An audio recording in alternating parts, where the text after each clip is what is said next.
최고의 그 석학이신데 정말 좋은 강의를 해주실 겁니다. 사람들이 적게 들어올까 싶어갖고 제가 오늘 한 100명 이상에게 개인 톡을 보내서 꼭 좀 많이 들어달라고 좀 부탁도 한 바가 있습니다. 그 교수님 반갑고요. 예, 예, 예. 예, 그 반갑습니다. 예. 네네. 예, 안광은 박사님, 안광은 대표님도 반갑고 예, 최필수, 정필수 반갑습니다. 박사님 다들 반갑습니다. 네, 예, 우선 제가 반갑습니다.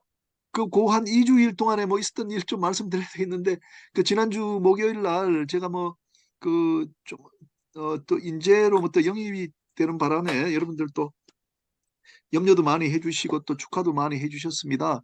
저는 그, 우리 좀 바다 산업이 현재보다도 더 좀 발전할 수 있도록 항상 그런 생각으로 이제 뭐 교수 생활 오래 해 왔는데 좀 그런 기회를 이제 갖게 되어서 저로서는 또 영광스럽고 또 부담스럽기도 합니다. 아시다시피 우리 업계에서 이런 오랜 그 수건이었기 때문에 많은 분들이 또 추천했습니다. 해양 또 해운 수산 뭐 물류 조선에서 추천하셔가지고 이제 그 결과로 이제 인재로 그렇게 영입이 됐습니다. 또 뭐 열심히 하도록 그렇게 하겠습니다. 자, 그러면 오늘 저 강의 좀 시작하겠습니다. 그러면 그 정필수 박사님으로부터 이제 좀 인사 말씀을 듣고 우리 강의를 듣도록 하겠습니다. 박사님 좀 부탁드리겠습니다. 예. 네, 안녕하세요. 오늘 우리 바다공부 모임이 점차 이게 도를 높여가고 있는데 오늘은 그 153강으로 인하대학교 로스쿨의 이서구 교수님을 모시고 우리가 그동안 별로 이렇게 들을 기회가 많지 않았습니다만은 우리의 가장 그 관심사이기도 한 해양법 이야기를 이렇게 쭉 해주신다니 굉장히 기대가 큽니다. 하는데 우리 살다 보면 해양법에 관련된 막강합니다. 우리 이미 너무 문제로서는 현지화가 되어 있고 혼혈도 너무 많고 중남미에 최초로 도착한 아시아인이 중국인 노예들이었습니다. 잡음이 조금 들어왔습니다. 우리가 영해 문제랄지 배타적 경제 수용 문제, 공해 문제, 심해저 문제 그리고 산업에 관련해서도 7광구 문제랄지 한일 어업협정 혹은 이지 구역 내에서의 조업 등 안 걸리는 것이 없죠. 해양법에 다 관련이 있고 또 최근 들어서는 그 공급망 확보 차원에서 보는 그 국제적인 협력이나 관할권 가지고도 또 해양법이 거론되고 있습니다. 어쨌든 우리 바다에 관련된 이야기가 바다 사람만의 이야기가 아니고 온 국민이 관심을 가져야 할 그 현안으로 이렇게 다가오고 있고 또 이런 바다 관련 산업을 대표하는 분이 우리 입법부에 들어가서 또 우리 활동을 우리가 활동할 수 있는 그 영역을 좀 지켜주고 또 거기에서 좀 더 확실한 기반을 좀 만들어 주었으면 하는 생각을 항상 가지고 있지 않았었습니까? 그래서 바다에 관련된 관심, 바다에 관한 그 화두가 바다에 관련된 사람들만의 이야기가 아니고 온 국민이 느끼고 받아들이고 또 내 것으로 하는 그런 분위기가 필요한 시점이라고 봅니다. 그런 의미에서 우리 바다공부 모임이 그동안 1000여 명에 가까운 그 회원들을 모시고 각종 그 관련 현안들을 쭉 그 섭렵을 해 왔고 여기서 많은 전문가들이 좋은 고견들을 피력해 주셨기 때문에 이제 이런 단계를 더 넘어서 이것이 입법화되고 또 정치적으로 그 해결될 수 있으면 하는 생각을 항상 갖고 있었는데 이게 뭐 어떤 기회든지 이런 기회가 만에 눈앞에 왔을 때 이걸 확실히 해두는 것이 굉장히 중요하다고 생각합니다. 이번이 좋은 기회인 것 같고 또 마침 이런 계기를 우리들이 바다공부 모임에서 모인 이 정성과 사랑으로 이걸 결실을 맺을 수 있겠다면 얼마나 좋을까 그런 생각도 해봅니다. 그래서 우리의 이런 간절한 뜻을 어떻게든지 우리가 좀 에, 표현을 할 수 있으면 좋겠고, 바다 관련 산업, 바다에 대한 관심이 그들만의 리그가 아니고 온 국민들이 같이 느끼고 대처하는 그런 방안이 찾아지기를 간절히 바라고 있습니다. 오늘 우리 바다공부 모임을 통해서도 그런 생각을 마음속에 가지시고 또 이서구 교수님이 이야기해 주시는 재미있는 해양법 이야기를 같이 듣기를 바랍니다. 고맙습니다. 예, 감사합니다. 안가은 대표님도 한 말씀 좀 부탁드리겠습니다. 예, 안광원님. 예, 안녕하세요. 안광원입니다.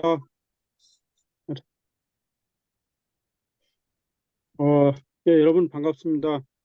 그래서 우리가 이 바다 모임을 공모를 시작한 지가 이제 4년이 넘었고 153강을 가고 있고 많은 국내 전문가들, 각 분야의 전문가들께서 또 좋은 말씀을 계속 해주시고 있네요. 오늘 또 마침 이서구 교수님께서 재미있는 해양법 이야기로 말씀해 주신다 하니까 상당히 기대가 큽니다. 그동안 1, 2월 한두 달 동안에 굉장히 많은 우리 바다 모임, 공부 모임을 통해서 여러 가지 변화들이 많이 있었고, 또 이번에 이제 좋은 일도, 기대할 만한 일도 있고, 또 이렇게 바다 공부 모임 참석했던 많은 분들이 또 이렇게 그 바다 최고의 과정을 통해서 이제 통합하는 그런 모습도 보여주고 있고 상당히 많은 활동을 하고 있습니다. 그래서 이제 올해 3월부터는 오늘이 3월 1일이 이지만 3월 2일이지만 이제 3월부터는 좀 더 물론 이제 바다에 관련된 부분에서 뭐 조선의 해양 해운 물류 또 해상법 해양법 이런 모든 부분들을 아울러서 얘기를 하고 있겠지만 앞으로는 우리가 좀 더 발전적으로 우리 이거를 구체화하고 또 우리 모임 통해서 나오는 여러 가지 전략이나 정책들에 반영할 수 있는 그런 부분들도 좀 정리를 하면서 또 국가별로 우리가 이제 커갈 수 있는 더 확고히 할 수 있는 그런 부분에 우리가 공부 모임으로 더 한 단계 발전한 모습을 보여주길 기대합니다.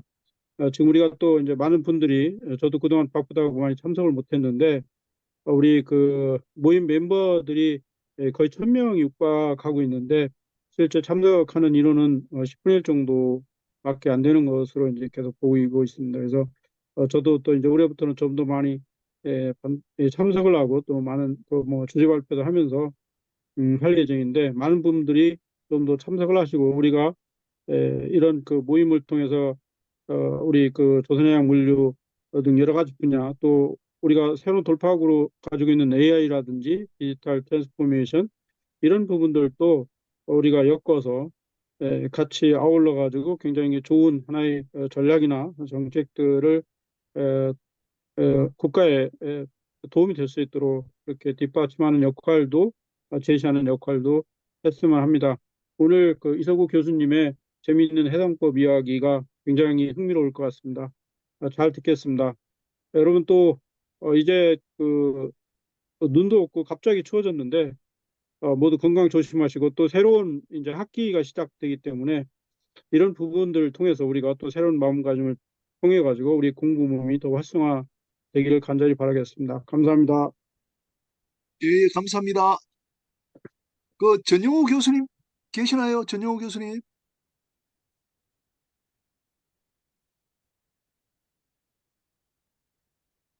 예, 교수님, 예, 예, 말씀 좀 부탁드리겠습니다. 부산에 계신데, 예, 부산에서. 예, 예, 예. 어, 예, 두 분께서 다 말씀해 주신데요. 오늘 저도 뭐 해양법은, 뭐 직접 전공은 아닙니다만은, 법학자로서, 관심이 많은 분야입니다. 오늘 인하대학의 이서구 교수님께서 앞에 흥미로운 이런 말씀을 붙여서, 주어지기 때문에 아마 매우 흥미롭게 이슈를 이렇게 말씀하실 것 같습니다. 크게 기대가 되고요. 특히 저도 이제 얼마 전에 이제 런던의 HTW 회의를 한번 다녀왔습니다. 이번 HTW 회의에서는 그간에 그 이번 이제 그 큰 이제 하나의 그 회계사 자격 제도와 관련한 새로운 흐름이 이제 일어났다 이런 것을 제가 느꼈고요.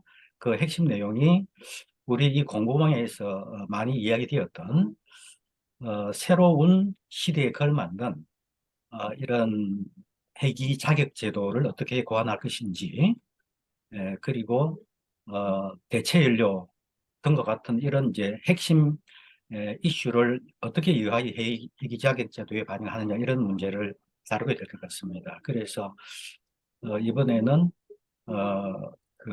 우리 공부 모임에서 관심을 가졌던 분들과 함께 새로운 자격 제도를 우리나라 입장에서는 좀 조기에 도입될 수 있도록 해야 되겠다는 그런 생각을 가지고 이제 예. 들어왔는데요. 뭐 오늘 그 안광영 대표님을 보니까 문득 그런 생각을 잠깐 말씀드렸습니다. 예. 여러분 반갑고요. 오늘 이수 교수님 이 강의를 크게 기대하겠습니다. 예, 감사합니다. 예, 감사합니다. 고문현 교수님 오랜만에 나오신데 고 교수님 좀 마지막에 좀 말씀 좀 부탁드리겠습니다. 제가 네.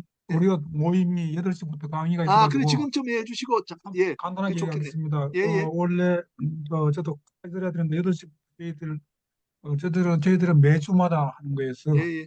시간을 대신 30분 늦게 해가지고 잠시 들어올 수 있어서 다행이고요. 우리 이서구 교수님은 이틀 전에 그 프레이저 플레이스 호텔에서 ILA 코리아 회장으로 제가 인사를 드렸었는데 인사드렸는데 오늘 또 이렇게 이틀 후에 뵈니까 더 반갑고 앞으로 이 해양법 재미있는 해양법을 통해서 많은 사람들이 해양법에 관심을 가지고 확대돼서 정말 뭐 바다가 더 큰데 해양법에 관심 있는 건 많지 않으니까 이번에 해양법의 대중화를 위해서 큰 역할 하시기 바랍니다. 감사합니다. 예, 고 교수님 감사합니다. 자, 그러면 바로 강의 좀 듣도록 하겠습니다. 이석우 교수님 부탁드리겠습니다. 예, 감사합니다. 잘 들리시나요? 예, 예, 좋습니다. 예, 예. 시작하기 전에 먼저, 초대해 주신 김인영 교수님 감사드립니다. 인재 양성에도 불구하고 이런 멘트를 보내셨는데, 사실 해양과 바다와 관련해서 일하시는 분들은 아마 한국에서 다 같은 마음이겠습니다만은 어떤, 정치적인 성향이나 방향성과 상관없이 조금 저희 그 사이즈라 그래야 되나요? 좀 거친 표현일지 모르겠는데 좀 존재감이 좀 확대되는 그러한 일들이 조금 더 있었으면 좋겠다. 그런 면에서 저는 개인적으로 뭐 김윤영 교수님께서 뜻하신 바를 이룰 수 있도록 기원하겠습니다. 저도 이제 그 여러 가지 학회 뭐 내지는 여러 가지 활동을 하면서 가끔 이제 영어 단어 이렇게 succeed라는 단어를 좀 생각을 많이 합니다. succeed는 저희 알다시피 성공하다의 뜻이 있지만 사실 이어간다의 의미도 있거든요. 근데 오늘 제가 153회 이렇게 발표라고 말씀하셨는데 이렇게 길게 이어질 수 있도록 관심을 갖고 관리해 주신 분들을 보게 되면 벌써 어느 정도 많이 성공한 것이 아닌가 이런 생각을 합니다. 오늘 제가 준비한 거는 해양법인데 요청받은 제목이 재미있는 해양법인데, 사실 한국의 현안의 해양법을 접목하다 보면 이게 재미있는 해양법이라고 얘기하기에는 이게 조금 어려운 상황입니다. 제가 그래서 오늘은 다들 바다에 대해서 연구하시고 공부하시고 또 관련된 분들이시기 때문에 기본적으로 해양법 체계가 갖고 있는 전반적인 상황에 대해서 개론적으로 말씀을 드리고 제 입장에서 대한민국 해양에 있어서의 현안이 무엇인지 그리고 그 현안에 대해서 저희들이 어떻게 접근하는 것이 좋은지 한번 고민하는 시간을 갖도록 하겠습니다. 그래서 일반적으로 한 30분에서 40분 정도 주제 발표를 하고 그 다음에 편하게 저희들 질의응답하는 시간을 가지면 되지 않을까 싶습니다. 제가 화면을 먼저 좀 공유 좀 하겠습니다. 어떻게 선생님들 좀 큰 화면 좀 보이시는지 모르겠습니다. 예, 잘 보입니다. 예, 잠시만요. 제목을 한국의 해양 현황과 해양법으로 정했습니다. 저는 기본적으로 영토 문제를 전공을 하고 있고요. 영토 문제 가운데서 이제 바다와 관련된 일을 하고 있습니다. 그래서 해양법, 영토 분쟁, 그리고 아시아의 국가 관행이 제가 하고 있는 주요 연구 분야입니다. 이 지도는 저희 관계자분들도 많이 계시겠습니다. 키오스트 해양정책연구소, 해양정책법연구소에서 이제 작업한 지도인데, 대한민국의 현황을 보여줄 수 있는 가장 극명한 동북아시아 해양 관할권도라고 할 수 있습니다. 이렇게 보시면 여러 사람이 느끼겠습니다만은 좀 답답한 느낌을 갖고 있죠. 주변국들과의 해양 경계 획정이 이루어진 것이 거의 없어서 대한민국은 본질적으로 해양과 관련된 주변국들과의 관계 설정 그리고 관리가 아마 국가에 있어서 가장 중요한 대목이 아닌가 싶습니다. 저희가 그냥 강학상으로도 얘기합니다만 한국의 99.5%인가요? 의 모든 무역이 바다로 통해서 이루어지는 것만 보더라도 저희들은 기본적으로 바다에 대한 관리가 매우 중요하다 이렇게 생각됩니다. 네, 기본적으로 보시면 아시겠습니다만은 지금 아까 선생님께서도 말씀하셨습니다만 북방한계선 NLL부터 시작해서 대화태 이제 동해태라고 이름을 바꿨죠. 라는 전반적인 그 대한민국의 관할권을 보게 되면 해양 문제에 대해서 저희들이 천착하지 않을 수가 없다. 그럼에도 불구하고 지금 해양과 관련된 상황이 녹록지 않다는 것은 저희들이 약간 좀 고민해야 될 부분이 아닌가 싶습니다.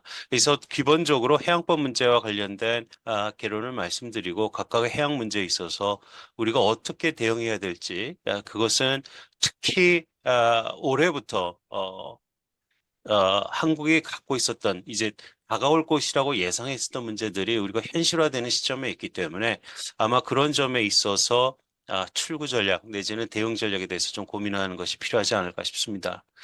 기본적으로 해양법은 제가 해양법 협약에 대해서 말씀을 드릴 텐데 해양법 협약과 관련 뿐만 아니라 기존의 지금 국제사회에 있는 국제 판례들이 중요한 역할을 하고 있습니다. 해양법의 해석과 적용은 국제사법기관의 해석 및 적용을 통해서 이루어지는데 헤이그에 있는 국제사법재판소, 인터내셔널 코트 오브 저스티스 ICJ라고 하죠. 그리고 이것은 함부르크에 있는 국제해양법재판소, 그 다음에 이쪽은 상설중재재판소 역시 헤이그에 있습니다. 이 세 개의 기관에서 주로 나오는 해양과 관련된 판례들이 320개의 조문을 갖고 있는 해양과 관련된 해양법 협약의 해석 및 적용에 있어서 권위적인 판단을 하고 있고 그 판결의 해석과 적용이 기존에 있는 해양법 체계에 깊이를 실질적으로 더해주고 있다 이렇게 이해하시면 될 것 같습니다. 최근에 많은 판례들이 있습니다. 아주 최근에도 니카라과 콜롬비아에 대한 해양 경계 획정과 관련된 특히 이이지와 배타적 경제 수역과 대륙공과 관련된 판결이 있었고요. 과거에도 해양과 관련된 특히 해양 경계 획정과 관련된 문제들은 주로 주요 해양법 재판소를 통해서 이루어져 왔습니다. 그래서 지도에서 보시다시피 에리트리아 예멘 간의 사건이라든지 카타르 바레인이라든지 나이지리아 카메룬이라든지 그 다음에 인도네시아 말레이시아 등에서 많은 판결들이 있었는데 이러한 판결들은 사실 다른 나라의 얘기 같습니다만은 대한민국이 갖고 있는 해양 현안에 직접적으로 접목이 될 수 있는 그러한 법리를 저희들에게 제공하고 있습니다. 유엔 해양법 협약은 바다 헌법이라 불리고 80년에 채택되고 94년에 발효가 됐습니다. 그렇게 됐으면 올해 같은 경우에도 지난 2022년에는 채택 40주년, 그 다음에 올해 같은 경우에는 발효 30주년과 관련된 여러 학술 대회가 있는데 본문이 320개 조항으로 되어 있고 9개 부속서로 되어 있습니다. 영해, 배타적 경제수역 대륙붕, 공해 심해저, 해양환경보호, 그 다음에 해양과학조사, 분쟁해결 절차 등이 주요 항목으로 이루어져 있고 저희 나라는 96년에 가입을 했습니다. 이 그 해양법 협약이 체결된 배경에는 20세기 들어서 해양 자원에 대한 관심이 이제 증가돼서 연안국가, 일부 해양국가 간의 대립이 있었고, 그 과정에 있어서 가장 뭐라 그럴까요? 적합성 있는 결과를 도출해냈다 싶습니다. 그래서 당시 나왔던 가장 중요한 내용 가운데는 200캐리 어업 수역 및 대륙붕을 주장한 국가들도 나오고, 더 심지어 200캐리 영해를 주장한 국가들도 나오기 때문에 해양 관할권에 대한 문제를 좀 정리했다라는 거죠. 근데 저희가 이제 법원으로서 가장 중요하게 생각하는 것 중에 하나는 연안국의 해양 관할권의 근거인데, 사실 육지가 바다를 지배한다, The Land Dominant Sea는 아주 오래된 법원으로서 저희가 해양법 체계에 있어서의 근간을 이루고 있습니다. 그래서 연안국과 해양 국가 간의 이해관계를 조율했던, 조화롭게 했던 것이 그 결과물이 유엔 해양법 협약입니다. 다만 유엔 해양법 협약은 워낙 방대한 문제를 다루고 있어서 그 구체화된 문제를 적용하기 위해서 아까 말씀드린 국제사법재판소 내지는 유엔 해양법재판소, 해양법재판소 등등의 사법기관을 통해서 실체적인 구체적인 내용들이 좀 정리되고 있다, 이렇게 이해하시면 될 것 같습니다. 협약 채택은 일괄 타결 방식으로 이루어졌고 오랜 기간 이루어져 왔습니다. 그래서 해양관할권 확대를 원하는 연안국가 가능한 이를 차단해서 전통적인 공해의 자유를 유지하고자 하는 전통적인 해양 강국 간의 타협의 산물이었고, 주요 특징으로는 영해폭을 최대 12해리까지 확정을 했고 배타적 경제 수역을 도입했습니다. 배타적 경제 수역은 말 그대로 경제 문제에 있어서의 바다에 있어서는 그 해당 국가가 배타적 권리를 행사한다는 거죠. 그래서 배타적 경제 수역과 관련해서는 지금 배타적 경제 수역과 관련한 주변국들과 경계 획정이 이루어지고 있지 않은 한국으로서는 매우 중요한 그러한 제도라고 할 수 있습니다. 200캐리언으로 대륙붕을 확장할 수 있게 돼 있고 또 심해져가 있고요. 또 중요한 문제 가운데 하나인 강제적 분쟁 해결 제도를 도입을 했습니다. 대한민국 국제 공법 면에 있어서는 강제적 분쟁 해결 제도에 있어서 매우 소극적인 입장을 견지하고 있습니다. 근데 해외에서 많은 지적을 받고 있는 것 가운데 대한민국의 분쟁 해결 절차에 있어서 매우 소극적인 자세에 대한 지적을 받고 있는데, 저 개인적으로는 어떤 국가가 이러한 제도를 활용하고자 하는 것과 활용하지 않은 것에 있어서는 어떤 것이 가장 그 국가적 이익을 극대화할 수 있는지에 대한 정책적 판단이라고 생각을 합니다. 다만 이게 모든 면에 있어서 특히 독도 문제와 관련해서 이런 지적들이 많이 있는데, 그러한 전반적인 이러한 상황에 있어서 분쟁 해결 제도를 활용할 그런 필요성이 점점 저희들에게 다가오고 있는데, 그것은 아마 후반부에 하나의 사례로서 말씀드린 일본의 후쿠시마 오염수 방류라든지 그다음에 내년도에 본격적으로 문제화될 한일 대륙붕 협정의 파기 문제 등이 아마 그 정점에 있는 사안들이 아닌가 싶습니다. 국제해양법재판소, 그다음에 국제해적기구, 인터스베로소리죠. 자메이카의 그 본부가 있고요. 그다음에 CLSS 등 대륙붕 한계위원회 등이 그 협약에 의해서 설립이 됐습니다. 국가뿐만 아니라 일부 자치 연합국 EU 같은 경우도 지금 가입을 해서 전반적으로 오늘까지 한 169개국이 회원국으로 있습니다. 저희가 일반적으로 193개국의 유엔 해양국이라는 것을 감안하게 되면 전반적으로 유엔 해양법 협약은 바다의 헌장이라고 할 수 있습니다. 미국은 유엔 해양법 협약의 체약국이 아닙니다. 그럼에도 불구하고 미국은 1차, 2차, 지금 저희가 쓰고 있는 80년 해양법 협약은 3차 해양법 협약인데 1차, 2차 해양법 협약의 체약국이기도 했고, 기본적으로 유엔 해양법 협약은 많은 부분 국제관습법이 성문화되어 있기 때문에 미국 스스로도 해양법 협약에 있어서의 기본적인 정신을 준수하고 원형하고 있다, 이렇게 이해하시면 될 것 같습니다. 참고로 북한은 역시 또 유엔 해양법 협약에 아직 체약국은 아닌 상황으로 있습니다. 해양관할권 구분은 아주 기초적인 정보를 저희들에게, 기본적인 정보를 저희들에게 제공하고 있습니다. 그래서 보시게 되면 아까 말씀드린 12해리의 영해, 그리고 지난번 코로나 상황이 극단적이었을 때 가장 문제가 많이 됐었던 부분에 있어서 이 접속 수용 문제, 그다음에 포함해서 200캐리의 배타적 경제 수요, 그리고 대륙붕 등이 있습니다. 그 이후에는 이제 공해라고 해서 저희가 최근에 이제 그 하이시 트리티도 체결됐습니다만은 기본적으로 인류 공동의 유산에 대한 전반적인 개념들이 강조되는 이러한 추세가 있다라는 것만 아시면 되겠고요. 그러한 과정에 있어서 저희들이 기본적으로 각각의 관할권 영역에 있어서의 연안국가 내지는 해안국가 간의 권리와 의무 관계가 어떻게 충돌하고 있는지 어떻게 상호작용하고 있는지에 대한 이해가 해양법에 있어서의 가장 기본적인 어, 어, 자료이다라고 말씀드릴 수 있겠습니다. 한국의 경우를 한번 살펴보도록 하겠습니다. 한국의 상황을 살펴보면 사실 여러 가지 문제들이 어떻게 적용되는지를 이해할 수 있는데 주저하다시피 대한민국은 12회리까지의 영해를 설정하고 있습니다. 단 대한해협은 안보적인 측면 또 한일 관계의 안보적인 측면을 고려해서 3회리로 이루어져 있고요. 10회리 설정이라든지 관할구 설정에서 가장 중요한 것은 사실 기점이고 기점 관련된 기선인데 기선은 이제 연안국의 해안 관할권 설정의 기준선으로 되어 있고 일반적으로는 통상 기선을 쓰고 있습니다. 다만 해안선의 굴곡이 심하거나 해안을 따라 섭이 흩어진 경우 적절한 지점들을 연결한 선을 이제 직선 기선을 활용하고 있는데 저희 나라는 동해안과 울릉도, 제주도, 독도 등은 통상 기선을 여기 보시다시피 동해안은 해안선이 굉장히 좀 안정적으로 이루어져 있기 때문에 통상 기선을 포항 영일만에서부터 해서 서해까지는 23개의 기점을 연결한 직선 기선을 채택하고 있습니다.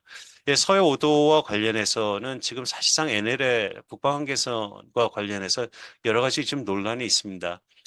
이 북방 한계선과 관련해서는 사실 정치적인 지향점과 근거해서 매우 상충적인 입장이 있는데 뭐 조심스럽게 말씀을 드립니다만은 사실 북방 한계 이따 다시 한번 그 부분에 대해서 정리할 수 있는 시간이 있겠습니다만은 정권마다 북방 한계선과 관련된 입장이 첨예하게 대립돼 있고 그다음에 그 소룡도까지 이어지는 영해 기점과 관련해서 특히 헌법재판소에서 제의가 됐었죠. 그래서 서해안과 관련해서는 서해 5도와 관련해서는 사실 공식적인 영해 내지는 경계선이 확정돼 있지 않은 상황이죠. 그렇기 때문에 북방 한계선과 관련해서는 최근에도 북한에서 북방 한계선에 대한 성격 문제가 다시 나왔기 때문에 아마 이게 영해선인지 아니면 안보선인지에 대한 이런 충돌 문제는 어떤 정권이 이 문제에 접근하더라도 계속적인 논란의 여지는 있을 수밖에 없는 다시 말해서 해양경계획정이 완성되기까지에는 계속 있을 수밖에 없는 논란의 여지가 있는 그런 태생적 한계가 있는 선이다 이렇게 말씀드릴 수 있을 것 같습니다. 그래서 합의가 없는 부분에 있어서는 영해경계획정은 중간선 원칙을 근거로 한다라는 것을 말씀드릴 수 있겠고요. 영해는 이제 무해통항입니다. 무해통항은 통항이 연안국의 평화, 공공질서 또 안전을 해치지 않는 것을 의미해서 협약에는 12가지의 예시를 통항의 예시를 열거하고 있습니다. 자, 연안국의 국방이나 안전에 해가 되는 정보수집 목적으로 한 행위, 그다음에 무기를 사용하는 연습이나 훈련, 어로 조사 또는 측량 활동, 통항과 직접 관련 없는 기타 활동 등은 할 수 없게 되겠고요. 그다음에 외국의 잠수함과 그 밖의 잠수행 기기는 영해에서 해면 위로 국기를 개항하고 항행해야 됩니다. 점점 아까 말씀드렸다시피 저희가 지금 사용하고 있는 얘기하고 있는 해양법 협약은 1982년에 채택이 됐습니다. 2년 전에 40주년이 됐던 조약이고요. 발효된 지가 1994년, 올해가 30주년입니다. 이 해양법 협약이 체결될 때에는 기후변화라든지 여러 기타 자연과학적인 내지는 기술적인 문제에 있어서 예측하지 못한 일들이 지금 많이 일어나고 있습니다. 최근에 많이 문제되고 있는 것이 무인 잠수정 내지는 무인 함정 내지는 여러 가지 그 기후변화 관련된 많은 문제들은 사실 지금의 협약 체계에서는 직접적으로 적용하기가 좀 어려운 부분들이 있습니다. 그렇기 때문에 해양법 협약과 관련된 개정 문제, 그다음 해양법 협약의 적용과 해석과 관련된 문제는 지금도 계속적으로 일어나고 있는 문제이다라고 말씀드릴 수 있겠고요. 아까 말씀드린 대한해협을 세메리를 하고 있는 것은 특히 잠수함과 관련된 그러니까 안보적인 측면에 있어서의 고려가 이제 반영된 것으로 이렇게 이해하시면 될 것 같습니다. 우리나라는 군함 및 정부 선박이 영해를 통항할 때 3일 전에 통제하도록 요구하고 있는데 조약이라는 것은 취약국들이 갖고 있는 특히 유엔 해양법 협약은 해당 국가가 갖고 있는 국내법상의 많은 부분에 대해서 재량권을 행사할 수 있도록 하고 있습니다. 따라서 이제 각국마다 무해통화 관련된 국내법이 상이한데 따라서 이러한 상이한 것이 유엔법 협약체계 내에서 어떻게 해석되고 적용되는지는 항상 논란의 여지가 되고 있다라고만 일단 말씀드리겠습니다. 배타적 경제수역은 1982년 이 해양법 협약에서 처음 조입된 제도이고 영해를 제외한 기선으로부터 최대 200캐리까지의 수역을 의미합니다.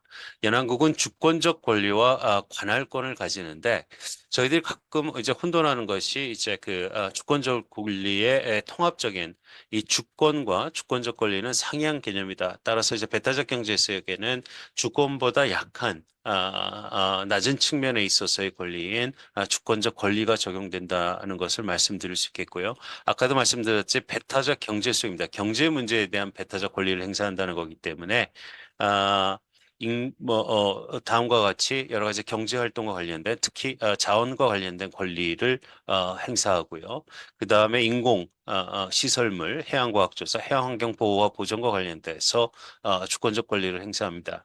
이 해양환경의 보호와 보존 문제는 점차적으로 지금 유엔 해양법 체제 내지는 전 지구적 체계에서 지향하는 바를 감안하게 되면 점점 더 관할권을 행사하는 국가의 권리보다는 전 지구적 측면에서의 권리가 강조되는 측면이 있다. 추후에 이제 뭐 기후변화라든지 일본의 후쿠시마 방류와 관련해서 말씀을 드릴 계획인데 관련해서 한번 다시 말씀드릴 수 있도록 하겠습니다. 200캐리 내에서는 이제 대륙붕을 포함하는 개념이고, 그 다음에 다만 이제 배타적 경제 수역에서 아까 경제 문제가 아닌, 그러니까 경제적 권리를 제외한 항행 등에 있어서는 공해의 자유가 적용된다라고 하는 매우 독특한 제도이라고 말씀드릴 수 있겠습니다. 대륙붕과 관련해서는 유엔 해양법의 76조에 나와 있습니다. 이제 사전적 의미에서의 대륙붕의 규정은 영해 밖으로 영토의 자연적 연장에 따라서 대륙변계 바깥쪽 끝까지 또는 대륙변계 바깥 끝이 200캐리에 미치지 않는 경우 영해 기선으로부터 200캐리까지 자연지역의 해저와 하층토를 이루어진다고 하고 있습니다. 따라서 200캐리까지는 이지와 겹치게 되는데 이지 중 해저와 이제 하층토를 의미하는 거죠. 근데 문제는 200캐리를 넘어가는 경우에 해당이 됩니다. 대한민국과 주변 국가 간의 경우에는 대부분의 경우가 200캐리가 넘지 않은 중첩되는 수역이 있기 때문에 동규정이 적용될 수 있는 여지가 많지 않습니다만은 동중국해 쪽으로 가다 보면 이러한 문제가 직접적으로 저희 대한민국의 현실적인 문제로 좀 다가오고 있습니다. 그래서 연안국이 대륙붕 조사를 하고 아까 말씀드린 기관 가운데 하나인 유엔 대륙붕 한계위원회에 정보를 제출하고 심사를 하게 되는데 그럼 이제 연안국이 그 권고 결정을 근거로 해서 확장하고 있습니다. 근데 이제 우리 한국과 중국은 2012년에 동중국해 대륙붕 확장을 위해서 이 CLSS에 정보를 제출했는데 일본의 반대로 심사 절차가 진행되지 못했고요. 다만 일본은 이제 태평양의 조그만 섬들, 뭐 오키노도리시마라든지 미나미도리시마 같은 섬들을 근거로 해서 대륙붕 확장을 신청해서 200캐리 이원의 광활한 이제 대륙붕을 확보를 했습니다. 그러니까 결과적으로 봤을 때 중첩되는 수역과 관련해서 반대 의사가 있는지 여부가 매우 관건인데 그것과 관련해서는 지금 동중국해에서 이 한국, 중국, 일본의 입장이 첨예하게 좀 대립되고 있다. 정도로 말씀드릴 수 있을 것 같습니다. 배타적 경제 수역과 대륙붕의 해양 경계 획정은 동협약에서 구체적인 언급이 나와 있지 않습니다. 당사국은 공평한 해결에 이르기 위해서 노력해야 된다고만 규정하고 있습니다. 그래서 이 공평한 해결이 무엇인지에 대해서 많은 연구 내지는 사례들이 논의가 되고 있는데 국제법원의 판례는 최근에 들어서 일반적으로 3단계 방법론을 채택하고 있습니다. 근데 이것은 해석과 적용에 있어서의 지금 가장 일반적으로 차용될 수 있는 하나의 근거 기준이지 꼭 이것을 적용해야 된다는 법적인 구속력은 없습니다. 먼저 3단계 이론이라는 것은 먼저 가상중간선 등거리선을 짓고 그다음에 관련 사정 다시 말해서 해안선의 모양이라든지 지형들을 반영하고 그다음에 맨 마지막으로 이것이 불균형을 이루었는지 균형을 이루었는지에 대한 조정 작업을 거치게 되는 3단계 이론을 거치게 됩니다. 근데 이제 해양 경계협정을 이루기까지 연안국의 의무를 규정하고 있는데 잠정협정 체결을 위한 노력을 하고 있습니다. 한일 대륙붕 협정도 잠정협정 가운데 하나이고요. 한일 어업협정도 한중어업협정도 사실 잠정협정 가운데 하나입니다. 근데 이러한 그 잠정협정과 관련해서는 과도적인 기간 동안 최종 합의에 이르는 것을 위태롭게 하거나 방해해서는 안 됩니다. 다시 말해서 관할권 중첩 수역에서 일방적인 석유 개발 행위를 한다는 것들은 해당 연안국의 의무를 위반한 것으로 일반적으로 보고 있습니다. 한중일은 해양 경계가 확정되지 않아 주장하는 관할권이 중첩이 되고요. 그래서 한중일 간에는 각각 다자조약이 아닌 3국 간의 양자조약으로 이루어진 어협정으로 지금 관리가 되고 있는 상황입니다. 이것은 저희 그 아시아에 있어서 방글라데시 미얀마 간에 2013년인가요? 있었던 벵갈만 사건과 관련된 이틀로스 국제해양법재판소의 판결을 도식화한 겁니다. 한번 어떻게 그 아까 말씀드린 3단계 이론이 적용되는지에 대해서 이해를 도모하기 위해서 하나 슬라이드를 추가했는데 일반적으로 각각의 그 관련 해안선에 대한 주장이 있겠고요. 그렇게 되면 또 각국 간에 주장하는 주장들이 있습니다. 그리고 200캐리를 근거로 해서 일단 적용을 하죠. 그럼 법원에서 일단 잠정 중간선을 긋고 그렇게 되고 그 중간선을 적용하는 절차를 걷게 됩니다. 그런 경우에 이제 여러 가지 고려 사항들이 있습니다. 이 그 미얀마 방글라데시 미얀마 간의 사건에서는 중간에 구투비아라는 섬이 있었는데 이 섬과 관련해서 어떻게 반영할지에 대한 고민을 하게 되겠고요. 그 다음에 각각의 200캐리에 대한 주장들을 놓고서 해양 경계 협정이 이루어지고 있습니다. 아마 그 대한민국이 지금 처하고 있는 주변국들과의 해양 문제들을 보게 되면 아마 잠정적으로 아마 중앙부처라든지 연구자들 특히 연구기관에서는 아마 이런 시뮬레이션을 좀 많이 하지 않을까 싶은데 그 시뮬레이션 하기 위해서는 지금 이루어지고 있는 주요 판례들의 결과들을 많이 차용할 수밖에 없지 않나 하는 생각을 갖고 있습니다. 그래서 2011년에 있었던 방글라데시 미얀마의 동사건은 그 이후에도 이루어진 많은 판결들에 있어서 많은 시사점을 제공하고 있다라는 정도만 말씀드리겠습니다. 강제적 분쟁 해결 절차는 매우 중요합니다. 옆에 있었던 지도는 그림은 이제 2006년 오래된 지도 같습니다만은 제 개인적으로 했을 때 독도 문제와 관련된 가장 최근에 있어서의 한국과 일본 간에 가장 첨예하게 대립했던 노무현 정부 때 있었던 일입니다. 다시 말해서 한국은 일본은 수료 측량을 일본의 수료 측량을 독도 주변 해역에서 하고자 했고 한국은 그것이 해양과학조사이기 때문에 해양과학조사는 연안국의 권리이고 대한민국의 국내법에 있어서는 일반적으로 사전 승인을 받도록 되어 있습니다. 그래서 관련돼서 양국 간의 충돌이 있었고 이 충돌되는 과정에 있어서 사실 매우 심각한 단계까지 갔었는데 결국은 양국 간에 이제 그 외교적인 타결을 받죠. 그리고 나서 당시에 강제적 분쟁 해결 절차와 관련된 문제와 관련해서 대한민국은 배제 선언을 했습니다. 유엔 해양법의 협약의 특징은 협약 제15부에서 규정하고 있는데 협약의 해석과 적용에 관한 분쟁입니다. 당사자 간 합의가 이루어지지 않으면 협약이 정한 절차에 따르게 돼 있고 당사자 분쟁 해결 수단으로 아까 말씀드린 국제사법재판소, 국제해양법재판소, 중재재판소 그리고 특별중재재판소 중에서 선택할 수 있습니다. 선택하거나 합의가 되지 않으면 중재재판소로 가는데 가장 대표적인 경우가 많이 알려진 남중국해 사건입니다.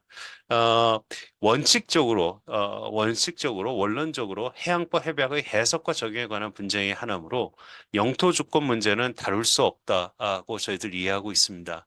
그런데 남중국해 문제에서도 보듯이 또 그 내용을 독도 문제에 적용할 때 보듯이 사안의 문제에 있어서 이것이 배제선언에 적용이 된 해양경계획제나 해양과학조사가 아니라 또 다른 방식으로 다시 말해서 좀 거친 표현입니다만 정문으로 들어갈 수 없는데 이제 후문으로 들어와서 문제 제기할 경우 그 본질적인 문제에 있어서 만약에 영토 문제가 있다면 이것과 관련해서 해양법 재판소가 과연 판단을 할 수 있느냐 없느냐는 사실 좀 별개의 문제로 저희들이 이해를 하고 있습니다. 특히 유엔 해양법 협약은 여러 가지 면에 있어서 적극주의, 다시 말해서 적극적 사법주의를 적용하는 판사들이 있습니다. 특히 유엔 해양법 협약은 아마 오늘 기준으로 해서 사건이 32개 정도밖에 없는데 전반적으로 유엔 해양법 협약의 해양법 재판소에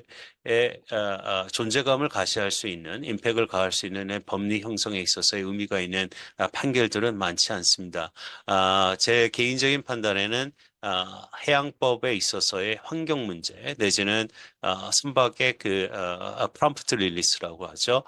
긴급 석방 문제와 관련된 사건들 외에는 특별히 아주 유의미한 판결들과 관련된 법률을 형성하고 있지 않아서 만약에 이러한 재판이 문제가 현안이 유엔 해양법 협약 재판소에 간다면 어떤 판결을 내릴지는 사실 그거는 오픈 퀘션이다 이렇게 볼 수 있는 사안입니다. 따라서 유엔 해양법 협약의 해석과 적용과 관련된 문제임에도 불구하고 이 본질적인 사건이 영토와 관련돼 있고 영토와 관련된 판결을 해야 된다면 그러한 판결이 난 경우에도 대비를 좀 해야 되지 않을까 하는 생각을 합니다.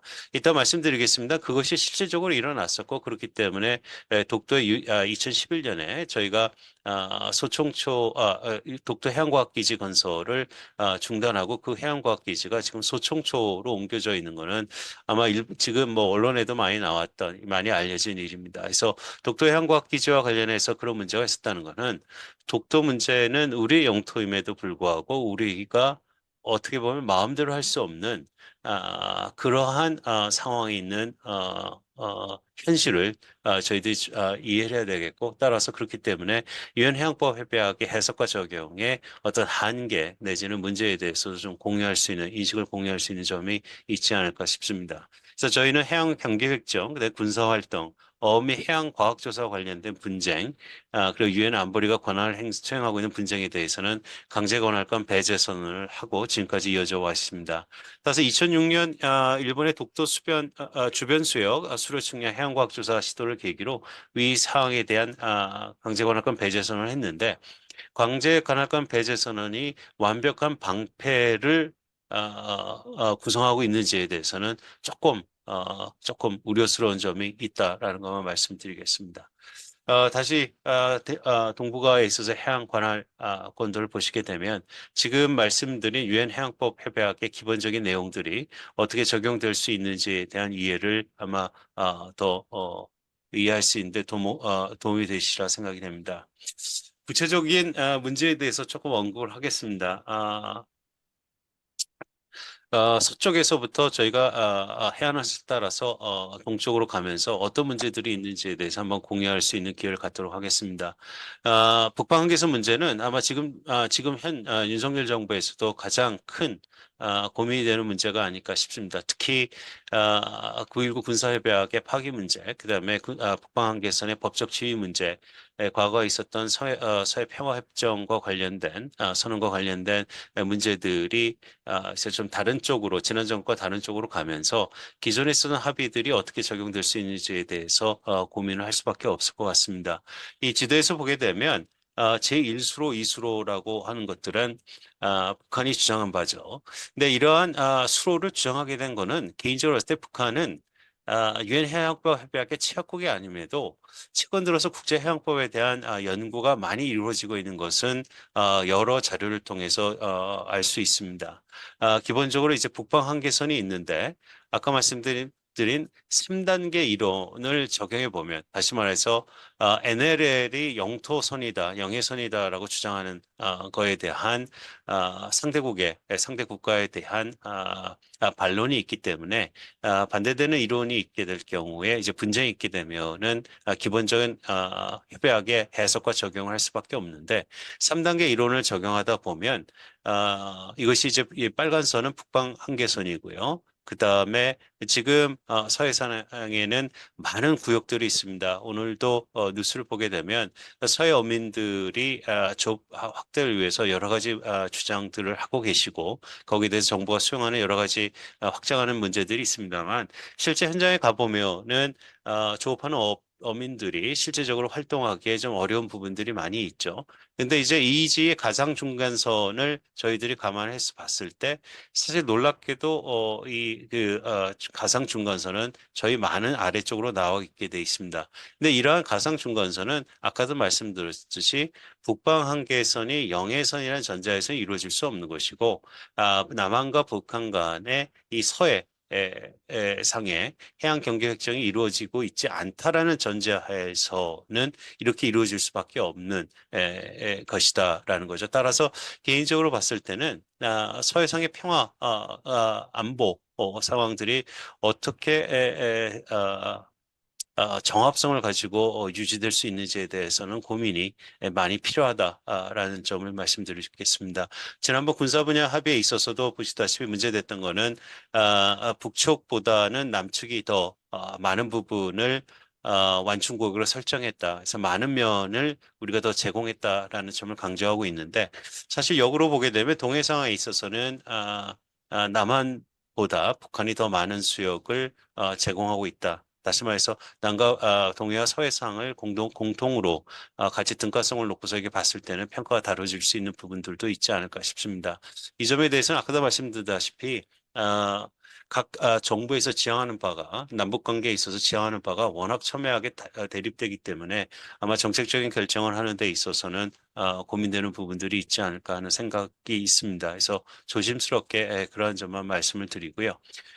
좀 내려가다 보면 이제 결단의 시대가 온 것이 사실 동중국해 문제입니다. 동중국해 문제는 올 2024년 벌써 언론지상에 흔히 제7광구라고 표현하는 한일 대륙붕 협정 관련된 기사들이 많이 가시화되고 있는 거 보면 아마 한일 양국 간의 가장 큰 해양 문제의 현안으로서 다가오는 문제가 아닐까 하는 개인적인 생각을 하고 있습니다. 동중국해의 문제에 있어서는 아까 말씀드렸다시피 한중일 간의 해양 경계 협정이 이루어지고 있지 않고 문제가 각각의 양자 합정으로 이루어지고 있는 상황에서는 아마 전반적인 관할권 행사 내지는 전반적인 관리 문제에 있어서 가장 천착해야 될 문제가 아닌가 하는 생각을 하고 있습니다.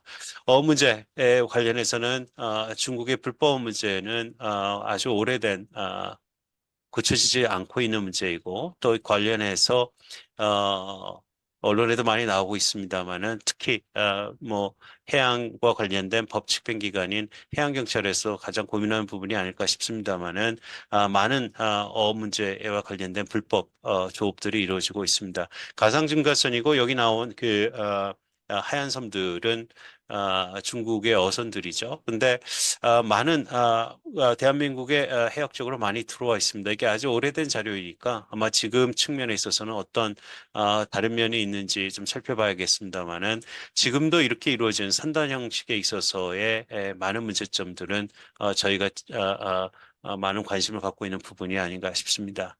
사실 법 집행기관에 대해서 이러한 이러한 저항 이 이루어지고 있는 것은 최근 들어서 해양경찰청에서 해경에서도 대응과 관련된 여러 가지 고민들을 많이 하고 있고, 거기에 대한 자문들도 이루어지고 있는 것으로 알고 있는데, 전반적으로 저희 법 집행과 관련된 원칙, 그 다음에 현장에서의 대응과 관련된 실효성을 확보하기 위한 여러 가지 방안들은 지속적으로 강구돼야 될 부분들이 아닌가 싶습니다.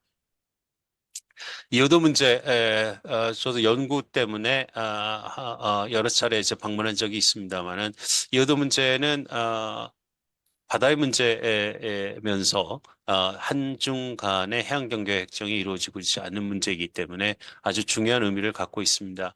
이호도를 방문하게 되면 이호도에서도 중국 어선들을 좀 많이 볼 수가 있는데 안전 문제가 가장 큰 문제 가운데 하나이고 사실 관리 문제가 그러니까 안보적인 차원에서의 관리 문제도 조금 고민을 더 해야 되지 않을까 싶습니다.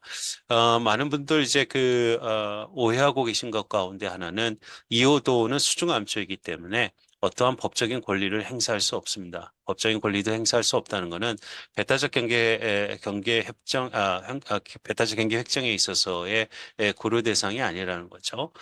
그다음에 그 위에 세워진 이호도 해양과학기지는 인공시설물로서 안전수역의 설치 이외에는 어떤 의미를 갖고 있지는 않은데 실질적으로 이것이 아무런 의미가 없느냐라는 것은 사실 조금 다른 문제일 수도 있을 것 같아요. 지금 그렇기 때문에 남중국 해에서 중국, 베트남 또 많은 국가들이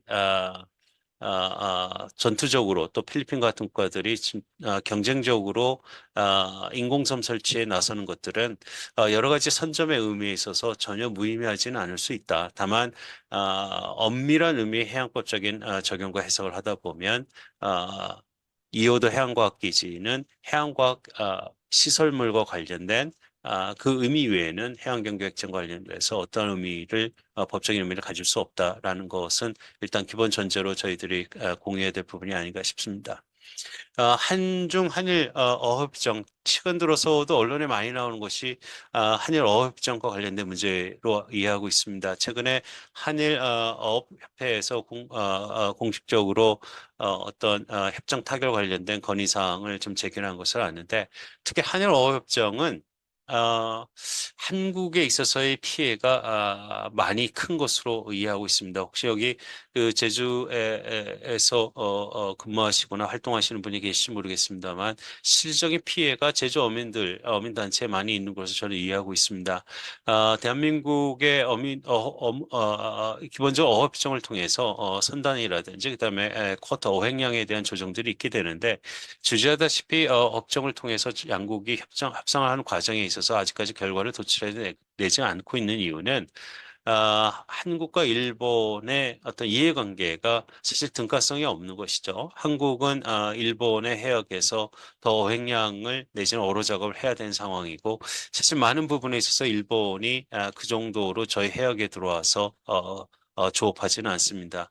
역으로 한중 어업협정 관련돼서는 사실 역으로 저희 어선들이 중국 지역에 가서 중국 해역에 가서 어업 활동을 하지 않는 것과 마찬가지인데 아마 본질적으로 그 어업 협상에서 어떤 내용들이 오가는지에 대해서는 제가 전원으로만 이해하고 있는데 아마 쉽게 타결될 것 같지는 않다라는 개인적인 좀 판단을 하고 있습니다. 그래서 어업정과 관련돼서 어업 문제 관련해서도 조속히 정부가 특히 관심을 가져야 될 부분이 아닌가 싶습니다.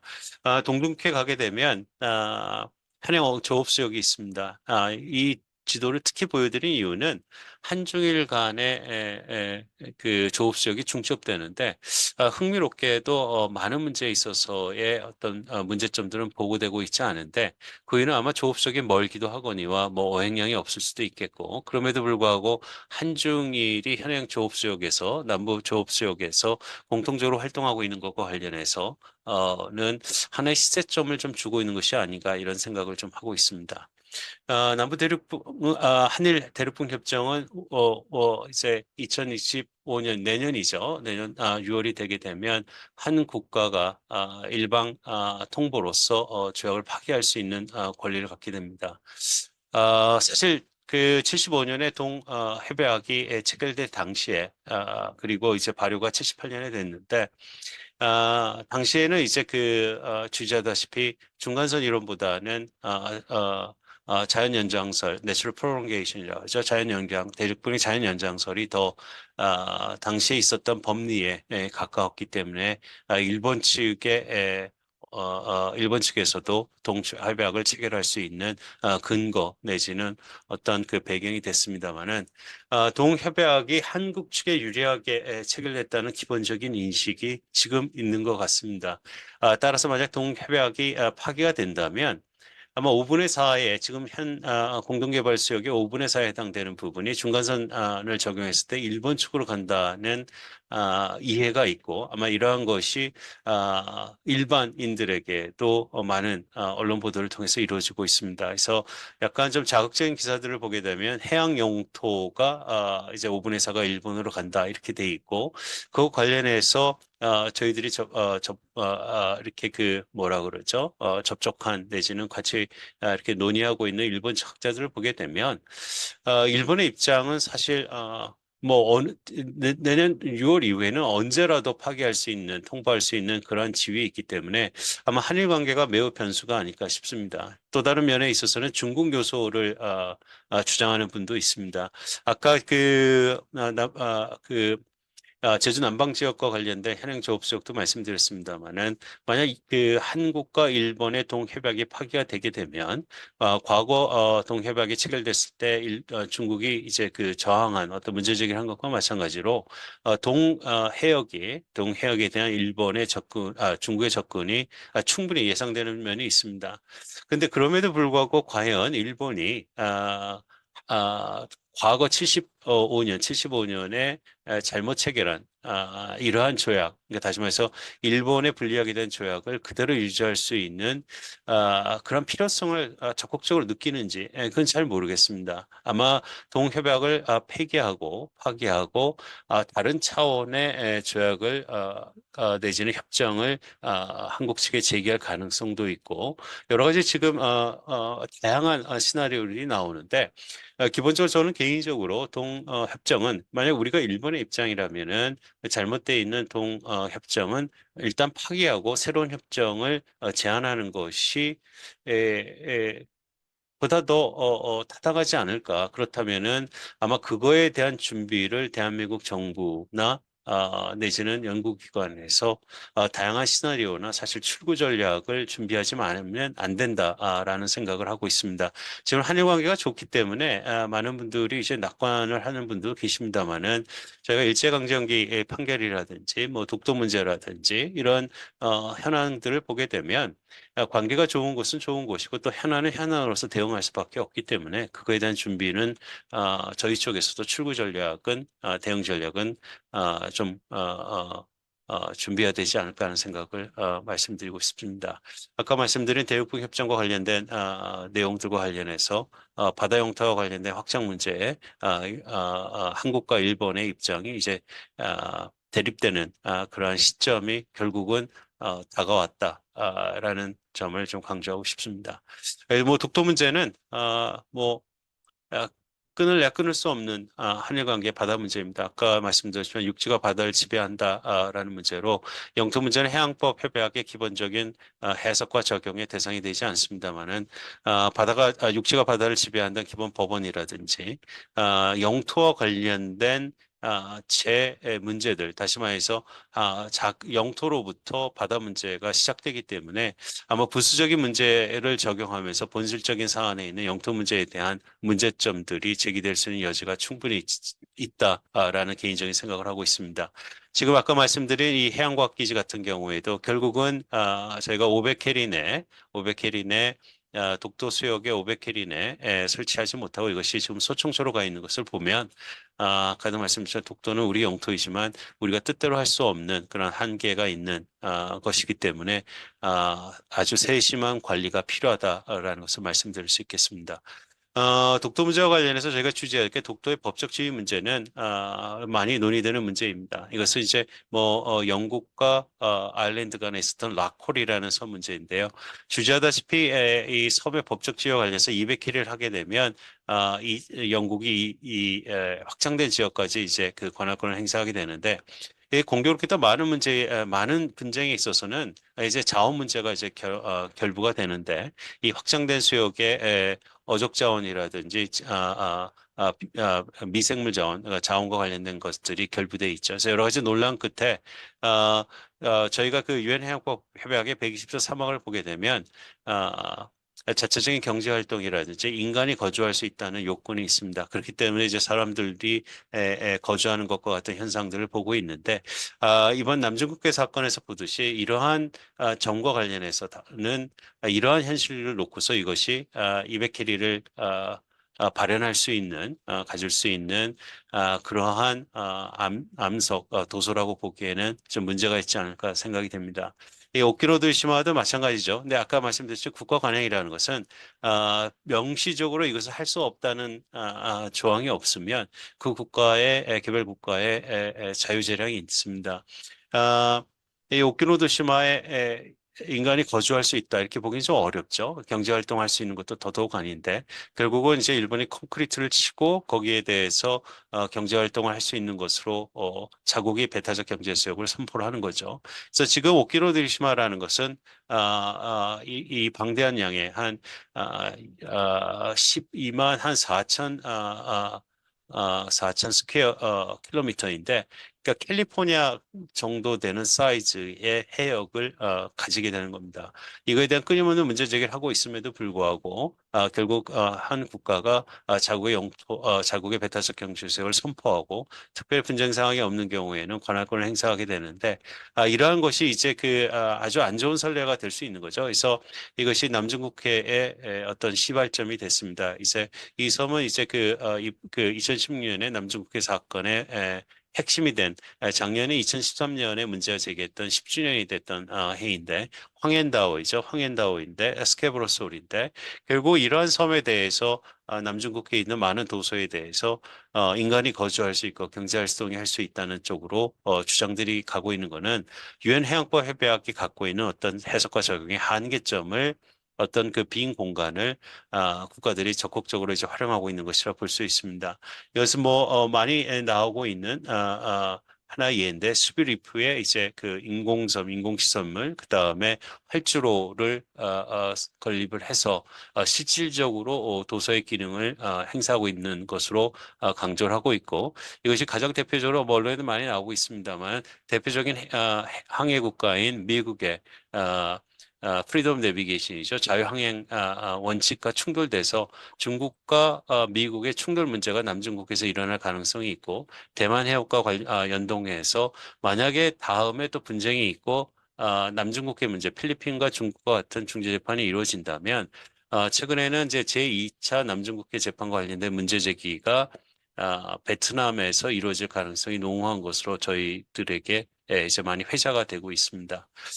이건 후쿠시마 문제입니다. 후쿠시마 문제는 저는 작년 4월에 현장 후쿠시마에 있었던 도쿄전력을 방문했었습니다. 당시 이제 언론사와 같이 갔었는데 현장에서 보여주는 것을 보고 그 다음에 지금 4차까지 이루어지고 이제 4차가 이제 곧 방류가 이루어질 것이죠. 유엔 해양법 협약에 있어서는 12부에 해양 환경과 관련된 매우 구체적인 원칙을 제시하고 있습니다. 근데 그럼에도 불구하고 개별 국가가 갖고 있는 국내법상의 재량권을 인정하고 있는데 일본이 주장하고 있는 후쿠시마 관련된 기본 원칙은 세 가지입니다.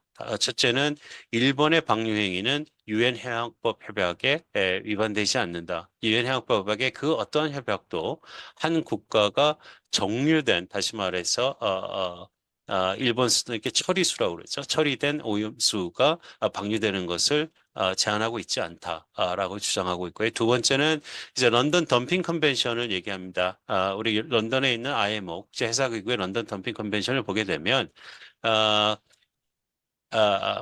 그 해양에서 기인한, 다시 말해서 선박이 기인한 이러한 덤핑, 투기를 하지 않도록 되어 있는데, 육지에서 기인한, 다시 말해서 지금 후쿠시마 그 발전소에서 폐기하고 있는 것은 육지에서 기인하고 있기 때문에 런던 덤핑 조약의 협약에 위반되지 않는다고 주장을 하고 있고요. 세 번째는 주변 국가들이 방류하는 것보다 일본이 방류하는 것이 더 오염도가 낮다라는 주장을 하고 있습니다. 그래서 매우 그 공격적으로 이제 그 여러 그 기관을 통해서 이제 강조하고 있는 바인데 이 세 가지 원칙을 기본 사항으로 하고 특히 IAEA의 최종 보고서와 결부돼서 일본의 해양법 그 해양 오염수 방류는 국제법에 위반되지 않는다는 기본적인 원칙을 견지하고 있습니다. 근데 대한민국 정부는 개인적으로 좀 유감인 점이 있는데 사실 지난 정부에서도 그런 입장이 나왔었죠. 애초에 이제 문재인 정부에서 이 해양 방출과 관련해서 잠정 조치를 고민했다가 잠정 조치가 갖고 있는 잠정 조치라는 것은 현상이 있었을 때 그것을 이제 급박하고 또 신속하게 처리하기 위해 위험한 상황이 있을 때 그것을 중지시키기 위해서 이루어지는 건데 방류 자체가 이루어지지 않은 상황에서 이 잠정 조치는 사실 좀 어려운 문제이죠. 그리고 실질적으로 그 이후에 이루어진 걸 보게 되면 실질적으로 문재인 정부에서 얘기했던 것과 지금 윤석열 정부에서 얘기했던 거 얘기하는 입장은 저 개인적으로는 큰 차이가 없다 이렇게 보고 있는 거죠. 일본이 기본적으로 국제법상 내지는 IAEA에서 제시하고 있는 기본 원칙을 준수한다면 방류해도 된다. 방류에 대해서 이제 크게 문제 삼지 않겠다는 건데 이것은 조금 다른 문제인 것 같아요. 왜냐하면 지금 이루어지는 방류 자체가 매우 적은 양이고 사실 30년 동안 해양 오염수를 방류한다는 것 자체가 해양과 관련해서 어떤 영향이 있는지에 대해서는 사실 그건 그 누구도 알 수가 없습니다.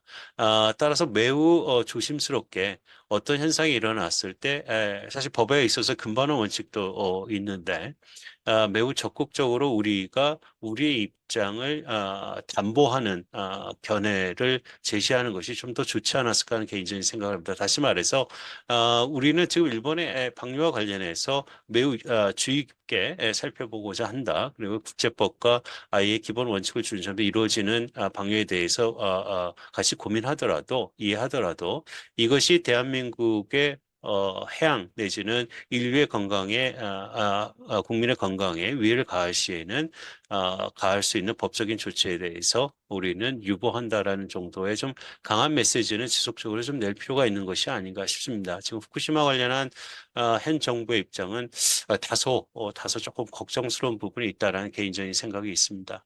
아마 이게 좀 마지막 슬라이드일 것 같은데 다시 이제 그 해양 관할권도를 보게 되면 대한민국은 기본적으로 이제 양자 조약에 의해서 이루어지는 국가이죠. 저희는 다자 체제에 보다는 양자 체제인데 그거는 우리 대한민국 스스로가 주변 국가들과의 문제가 아주 큰 현안이기 때문입니다.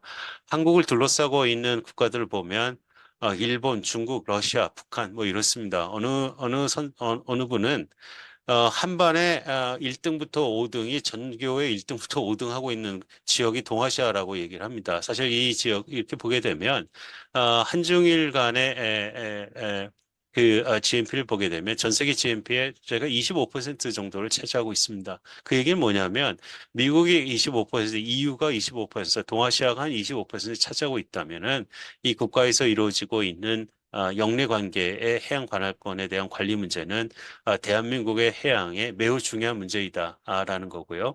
그것이 잘 될 경우에 아마 즐거운 해양법을 강의할 수 있는 시기가 좀 오지 않을까 싶습니다.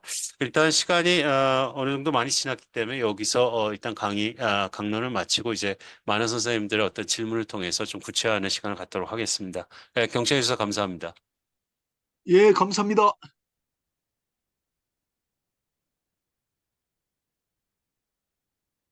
예, 이 교수님 대단히 감사합니다.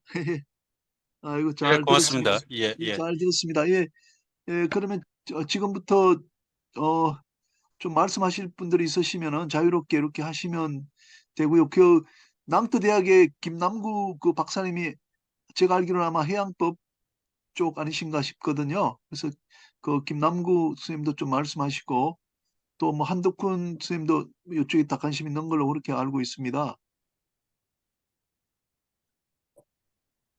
예, 그러면 김남구 선생님 좀 말씀하실래요, 예, 박사님? 예, 예, 안녕하십니까. 예, 안녕하십니까. 저는 지금 프랑스 낭트대학교에서 국제해양환경법으로 박사과정 중에 있는 김남구입니다. 논문 주제는 동북아시아 국경을 넘는 해양오염과 국제법이고요.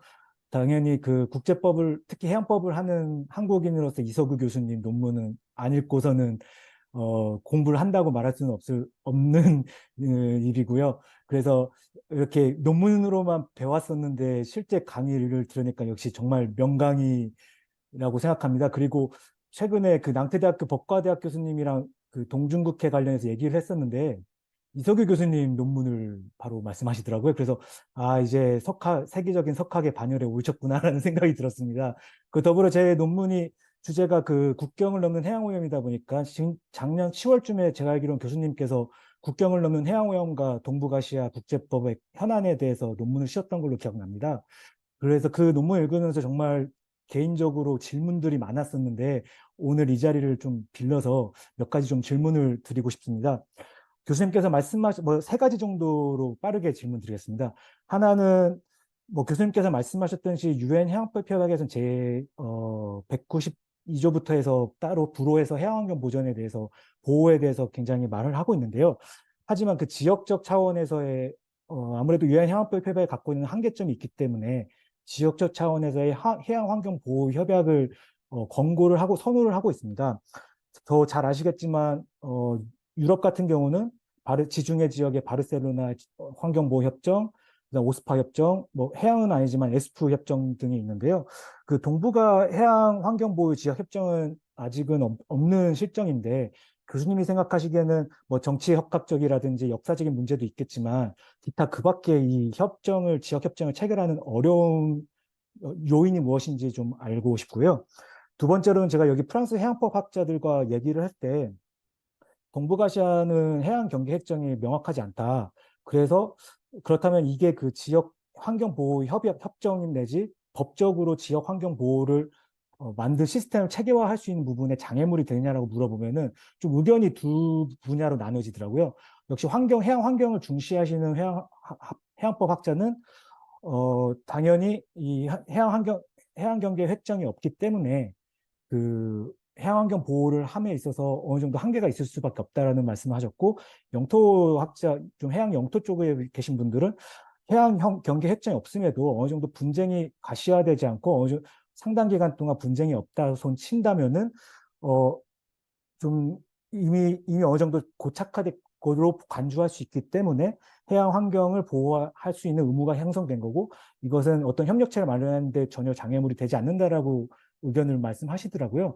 그래서 이게 특히 지중해 협정 같은 경우가 아마 이런 문제들도 많이 발생됐던 것 같은데, 교수님 생각하시기에는 우리가 동북아시아의 해양 경계 획정의 부존재가 우리 그 지역적 차원에서의 해양 환경 보호를 하는데 어려움이 되고 있는지 아닌지에 대해서 한번 고견을 듣고 싶습니다. 세 번째로는 말씀하신 것처럼 그 유엔 해양법 협정 같은 경우는 기후 변화에 대해서 그렇게 아무래도 그 당시에는 기후 변화가 크게 가시화됐던 게 아니라서 잘 다루고 있지 않은 부분이 있는데요. 제가 생각하는 그 기후 변화가 해양에도 문제가 되어 있고 가장 큰 문제 중 하나가 해수면 상승이라고 생각이 듭니다. 그래서 그 해수면 상승은 해양 경계 획정에도 좀 영향을 미치지 않을까 싶은데, 최근에 그 유엔 국제법위원회에서도 제가 잘 읽어보지 않았는데 유엔 국제법위원회에서 이 부분에 대해서 논평을 제시한 걸로 알고 있는데요. 교수님이 생각하시기에 그 해수면 상승과 다가오는 해수면 상승 문제와 우리 동북아 지역의 해양 경계 획정에서 어떤 중요 포인트가 있을지에 대해서 좀 고견을 주시면 감사하겠습니다. 다시 한번 이렇게 뵙게 돼서 영광이고 그 명강이 들 수 있어서 정말 영광이었습니다. 감사합니다.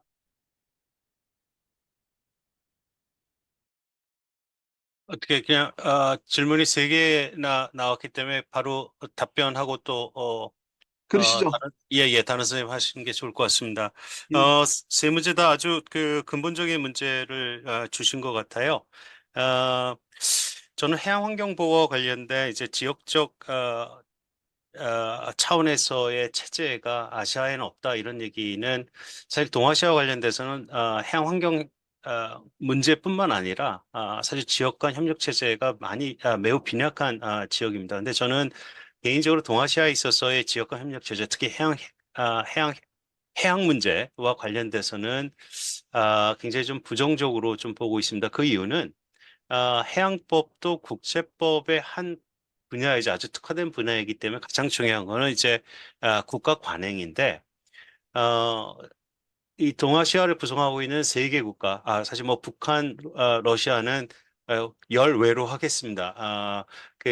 국가가 보여주는 어떤 현상을 보게 되면 사실 국가 관행을 상식적인 범위에서 논하기 좀 어려운 부분들이 있어서 일단 한중일을 놓고 봤을 때 해양 환경 협력과 관련된 지역간 협력 체제를 구성하기 위해서는 국가 관행이 조금 거친 표현으로 약간 선도적인 다시 미래지향적인 마인드가 좀 있는 국가 관행이 좀 필요합니다.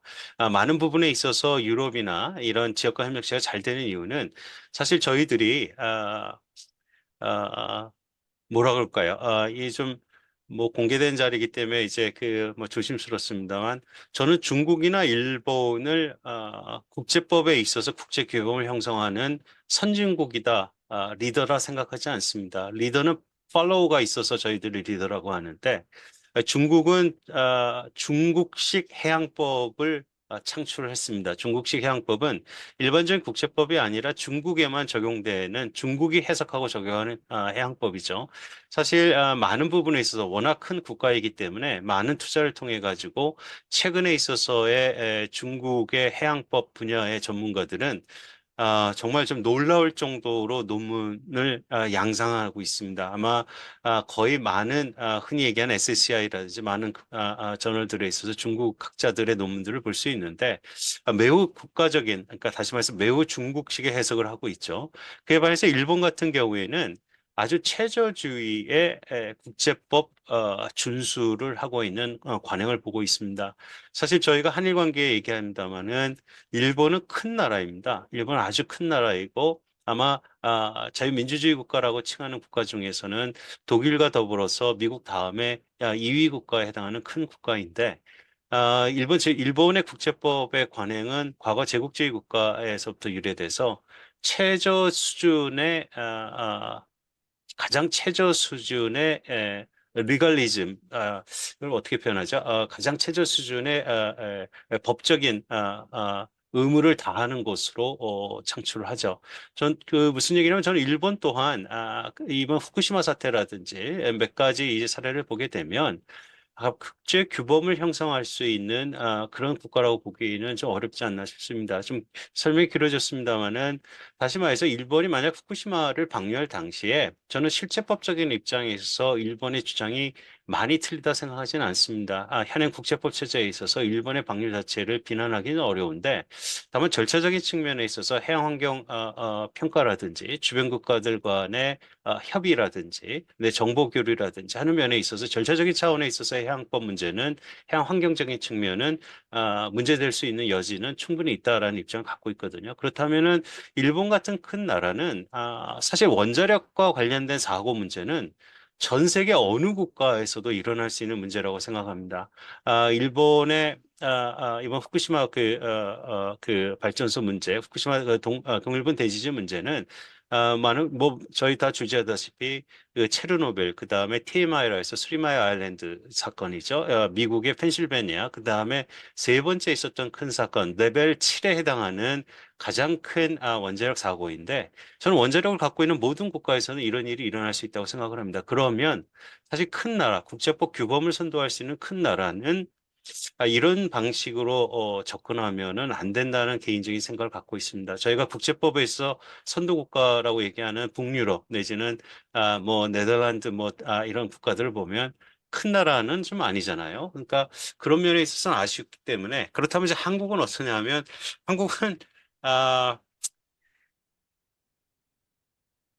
아마 너무 민주화된 거죠. 어떤 면에 있어서 정권 교체가 아주 주기적으로 이루어지고 있는 국가이기 때문에 다만 국가와 정권 간의 간극에 있어서 조약의 해석 및 적용은 조금 신중해야 되는데 정권이 바뀐다고 해서 국가는 있는 건데 정권이 바뀐다고 해서 기존에 있었던 조약 체계에 변경을 가할 수 있는 이런 판단이 너무 일반화된다면 지속성과 연속성 내지는 안정적인 측면에 있어서 좀 문제가 있지 않나 하는 개인적인 생각을 하고 있습니다. 무슨 얘기냐면 정권이 민주사회에 있어서 정권이 선거에서 바뀌는 거야. 그러면 당연한 거고. 그 다음에 그것이 미국에서도 같은 얘기를 합니다. 미국 학자들도 정권이 민주당이나 공화당의 대통령이 됨에 따라서 이 조약 체계가 지금 이제 트럼프가 이제 당선될 경우에 벌써 기후변화 협약이라든지 또 여러 가지 면에 있어서의 걱정들을 내지는 우려들 내지는 예측을 미국의 국제법 학자들이 합니다. 근데 한국의 국제법은 그 정도의 이 규모가 아니기 때문에 매우 신중하게 안정적으로 관리하는 게 필요한데 그런 면에 있어서의 예측성이 조금 떨어지는 것은 좀 한계가 아닌가 싶습니다. 그렇다면 지금 말씀드린 한중일 이 세 국가가 지역 간 협력 체제를 구성할 수 있느냐? 저는 그거는 매우 좀 부정적으로 보고요. 따라서 저는 한중일 협력 체제는 매우 수사적이다, 이렇게 레토릭에 불과하다라는 개인적인 생각을 좀 가지고 있습니다. 근데 이제 해양 환경 보호와 관련해서 경계 획정이 이루어지는 것이 해양 환경 보호에 도움이 되냐 안 되냐 했을 때 이거는 지역마다 아까 말씀드린 지역 간 협력 체제에 대한 인식이 담보가 된 상황에서 판단을 해야 될 것 같아요. 한국과 중국, 일본 같은 국가 관행을 보여주고 있는 이 동아시아에 있어서는 해양 경계 획정이 이루어지는 것이 해양 환경 보호에 도움이 된다라는 생각을 갖고 있습니다. 다만 이러한 해양 경계 획정이 없더라도 지역과 협력 체제가 이루어지고 있는 그러한 지역에 있어서는 저는 해양 경계 획정과 해양 환경 보호에 대한 측면은 조금 별개로 볼 수 있다라고 생각을 합니다. 근데 다만 동아시아로 아까 한정해서 말씀드릴 때는 해양 경계 획정이 이루어지는 것이 매우 중요하다. 특히 영토적인 안정성을 가져오는 것이 그 연동되는 다른 문제의 적용에 있어서 매우 중요하다는 생각을 갖고 있습니다. 기후변화와 해수면 상승은 지금 국제사회의 화두입니다. 화두. 주지하다시피 기후변화가 있으면 해수면 상승이 있고요.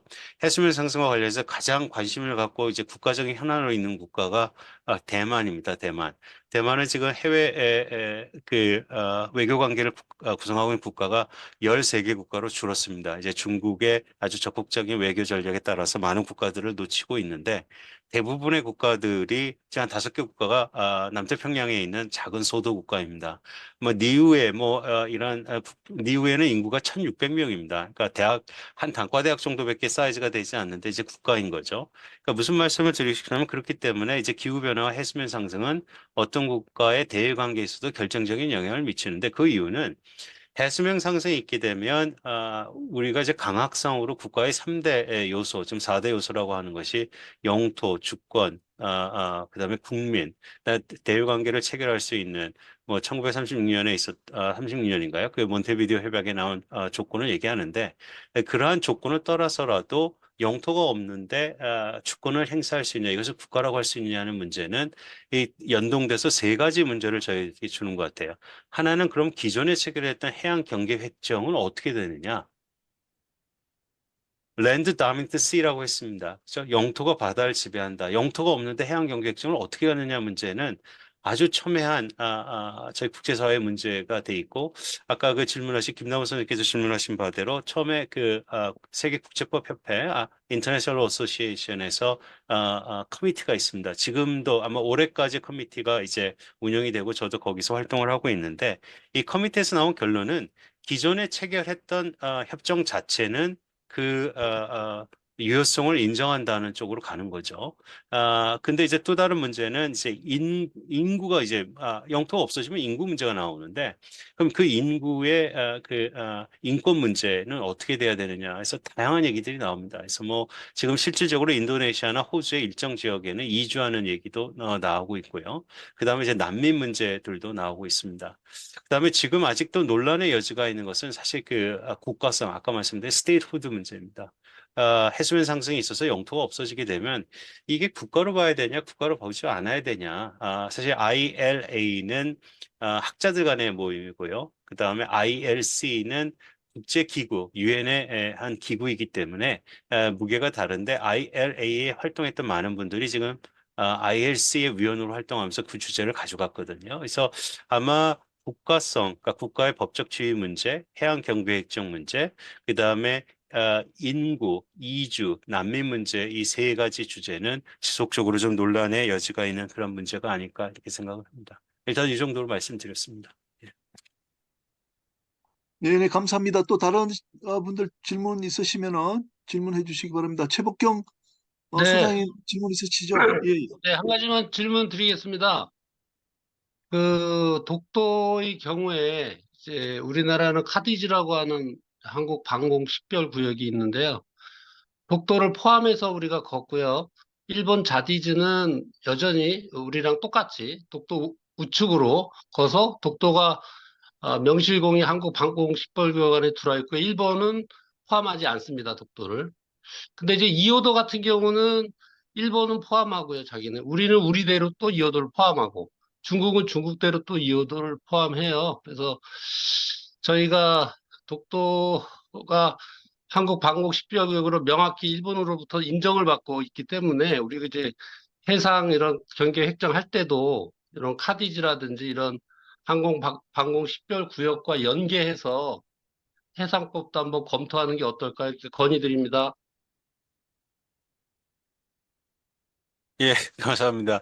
그, 에어 디펜스 아이덴티피케이션 존, 우리 뭐, 카디즈, 자디즈, 그 다음에, 중국도 이제 C로 해서 뭐, 카디즈 뭐, 이렇게, 하죠. 근데 지금, 최백근 선생님 말씀하신 대로, 독도 이호도 문제에 중첩되는, 아, 이 바다 위에 있는 상공에 있어서의 문제는 조금 더 고민할 필요가 있을 것 같아요. 왜냐하면 우리가 이제 비행 구역은 여러 가지 그 법적 의미가 복합적인 선들이 또 많이 있습니다. 근데 기본적으로 이 카디즈와 같은 그러니까 비행 식별 구역과 관련된 것들은 저 개인적으로는 영유권 문제에는 직접적으로 연관되지 않는다라고 생각을 하고 있죠. 많은 국가들이 사실 이 에어 디펜스 아이덴티피케이션이라고 하는 비행 식별 구역을 선포하지 않은 국가들도 많이 있습니다. 그러니까 다시 말해서 우리가 영해 그 영토 그리고 이제 영공이라는 것이 하나의 이제 그 영토 개념으로서 저희가 절대적인 주권을 행사하는 구역인데 아까 그 이호도가 이제 섬인 것, 그 다음에 독도의 법적 지위 문제, 그 다음에 그 지금 말씀하신 그 아디즈, 뭐 카디즈 같은 것들은 영토 문제와 직접적으로 연동이 되지 않음에도 불구하고 저 개인적으로는 다만 국민 정서적인 측면에 있어서의 그 함의가 더 좀 큰 것 같아요. 그러면 사실 저 개인적으로는 잘 모르겠습니다. 이게 조심스러운 문제입니다만은 정확한 거는 정확하게 좀 국민에게 좀 알려야 될 필요가 있지 않을까 싶어요. 그래서 뭐 예전에 사실 이호도 문제가 그러니까 이호도가 한국의 방공식별구역에 있지 않은데 일본에 들어가고 해서 뭐 언론에서도 좀 난리 나고 국회에서도 큰 문제 나고 그러지 않았었습니까? 근데 지금 최백근 선생님 말씀하신 대로 독도나 이호도 저희 식별구역을 이렇게 보게 되면 사실 그 문제는 사실 영토 문제하고는 조금 별개의 문제다라고 좀 말씀드릴 수 있을 것 같습니다. 예. 네, 고맙습니다.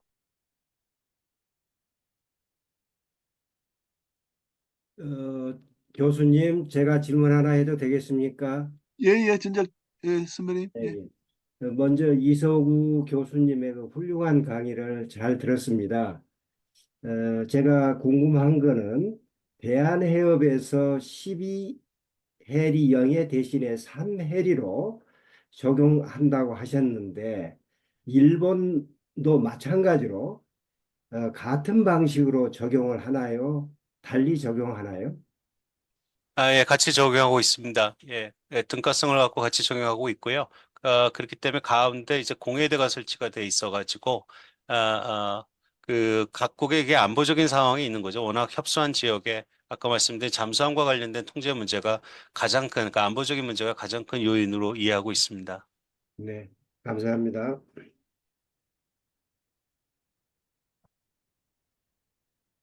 교수님, 제가 좀 하나 평소에 갖고 있던 그 좀 의문사항인데, 우리 저 독도는 우리 뭐, 그 유엔 해양법 121조에 가면은 뭐 인간이 거주 또는 독자적인 그 경제 생활을 지속할 수 없다 해서 이제 그립그락 락이다 그래서 이제 뭐 배타적 경제 수역을 가질 수 없다 이렇게 돼 있지 않습니까? 근데 이제 독도 거기 한번 제가 가보니까 이제 뭐 해양 경찰도 있고 또 물도 있고 또 그 또 계절에 따라서는 해녀들도 거기서 좀 몇 달 사나 봐요.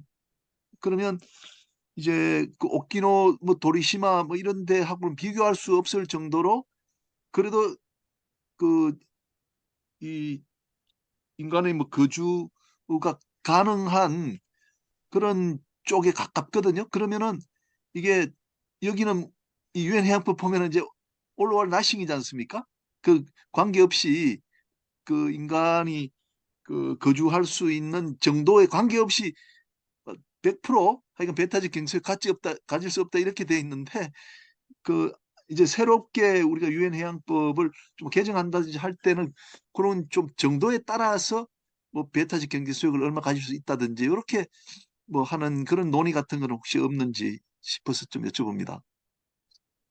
아까도 말씀드렸죠. 유엔해양법은 방대한 조약이고 그 해당 문제와 관련돼서는 딱 121조 딱 한 조항이 있는 거죠. 근데 아까 저기 선생님도 아마 여기 계신 선생님들 독도는 아마 다 가보셨으리라 믿습니다만은 저도 한 20차례 갔다 온 것 같아요. 근데 이제 아, 제일 인상에 맞는 건 역시 첫 방문 때 그때는 2016년 아까 2006년 2006년 아까 말씀드린 일본과 한국 간의 해양과학조사와 수로 측량이 충돌할 당시에 약간 조금 이렇게 좀 어떤 특별한 미션을 갖고서 한번 갔었습니다. 근데 처음에 가고 나서 처음에 독도를 보고 나서 느낀 것 중에 제 증인도 갖고 있는 거는 이렇게 컸나 하는 생각을 하게 됩니다. 아마 처음 가신 분들은 다 비슷한 생각을 하실 것 같아요. 이렇게 큰데 이게 도서가 아니라는 게 다시 말해서 배타적 경제 수역과 대륙붕을 향유할 수 있는 그러한 암석이 아니라는 거에 대해서 다들 이해를 못 하셨을 것 같아요. 저도 그렇습니다.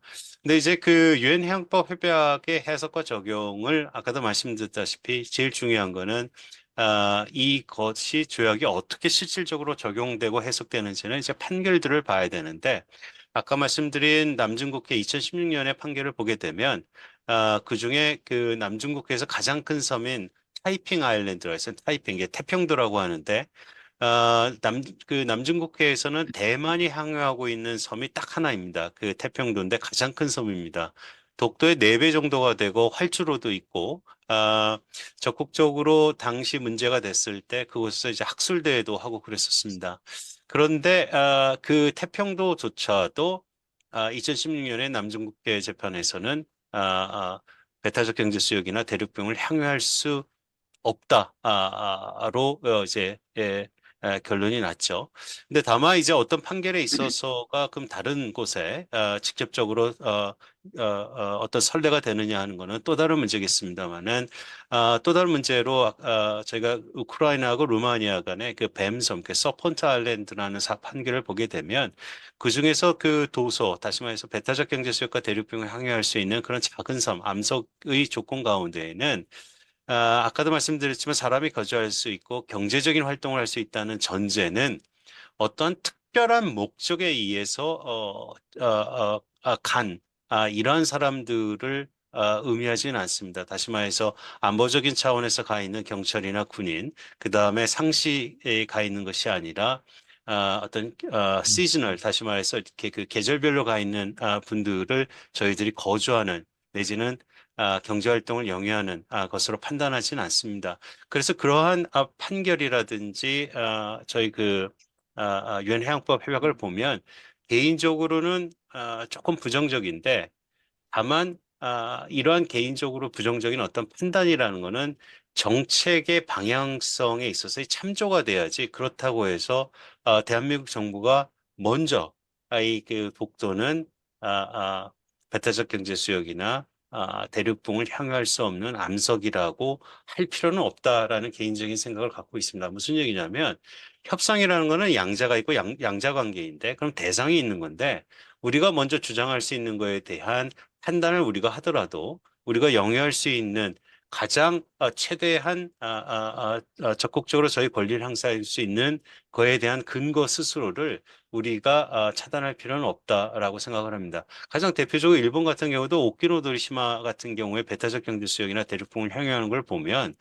이거는 나중에 이것이 문제가 되고 분쟁이 돼서 제3자가 판단할 일이지 우리 스스로가 그거에 대해서 우리를 제한할 필요는 없다라는 생각을 갖고 있습니다. 예.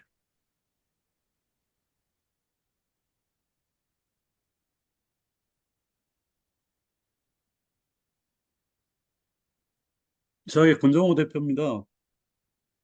예, 한 가지만 뭐 여쭤보겠습니다.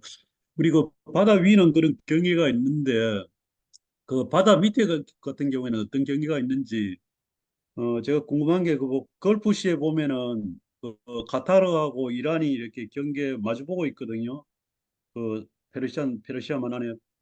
그런데 보면 거기에 이제 사우스파는 이제 그 이란에서 보면 사우스파고 그 카타르에서 보면 노스파인데 그 지역이 가스가 굉장히 많이 납니다. 오일도 많이 나지만은 거기 딱 중간 지점에 있는데 지금은 이제 카타르가 이제 개발을 해가지고 지금 가스도 많이 팔고 원유도 팔고 하는 그런 상황인데 이란은 이제 개발을 못 하고 있거든요. 그런 중간 지대에 있는 경우에는 바다 밑에 있는 거는 어떤 경계가 같이 있는 겁니까? 아니면은 경계가 어느 지점 밑에 내려가면은 경계가 없는 건가요? 그 배타적 경제 수역은 이제 해수면을 근거로 해서 경계를 하고 일반적으로 바다 같은 경우 이제 대륙붕을 얘기하겠죠. 근데 아까도 말씀드렸다시피 배타적 경제 수역과 관련된 협정과 대륙붕 협정은 사실 별개입니다. 근데 그래서 일반적으로 어,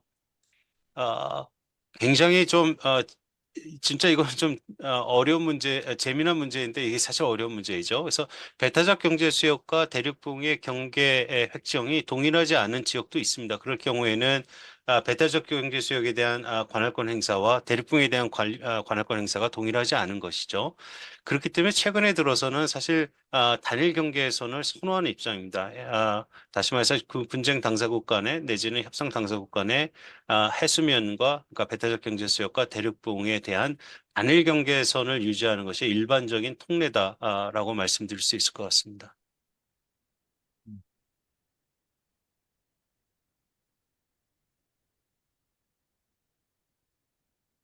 예, 우리 조정희 부원장님 계셨는데.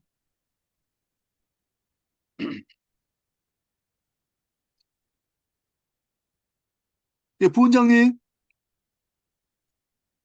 조정희 부원장님. 저기 이성우 아, 교수님, 저도 하나 질문 좀 하겠습니다. 네네. 네네, 그 돈스코이호 그 옛날에 러시아 배가 그렇게 국내 영해에 침몰을 했는데 거기에 대한 소유권은 어느 일정 기간이 지나면 그 시효가 있는 것인지 그게 좀 궁금합니다. 예전에 그래서 돈스코이 관련해 가지고는 뭐 언론에서도 많이 나고 어떤 특정 기업들이 좀 관여했던 것으로 아는데 제가 이해하기에는 돈스코이에 있었던 유물은 시간이 어느 뭐 시간이 아무리 많이 지나도 그거는 그 선박의 소유의 국가의 것이 아닌가 이렇게 이해하고 있습니다. 그 본지가 너무 오래돼서 혹시 틀릴지 모르겠습니다. 돈스코이가 이제 러시아 국적을 가진 공식 공선이잖아요. 그래서 그 공선 안에 있는 거는 아무리 시간이 지나도 그 러시아가 권리를 행사할 수 있는 것으로 저는 이해하고 있는데 당시 이게 문제가 됐던 거는 그 채취한 그 회사가 아마 이 문제와 관련해 가지고 그 소유권을 주장해서 아마 문제가 됐던 것으로 이해하고 있습니다. 예. 이 부분은 제가 좀 더 확인해 봐야 될 문제가 있어서 워낙 좀 본 지가 좀 오래돼서요. 예. 예, 아니 제가 듣기에 뭐 50년이 지나면 이 소유권이 맞소가 된다.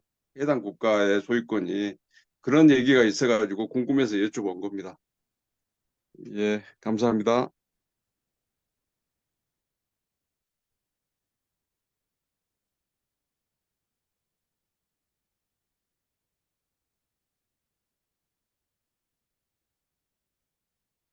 예, 그러시면 오늘 좀 그 시간이 좀 많이 흘렀습니다. 우리 이수구 교수님 정말 그 석학답게 아주 정치하게 좀 간략하게 이해하기 쉽도록 많이 설명해 주셔서 도움이 참 많이 됐습니다. 특히 한일어업 협정, 그다음에 7강구 이런 현실의 문제 또 많이 그 말씀을 해 주셔가지고 도움이 참 많이 된 것 같습니다.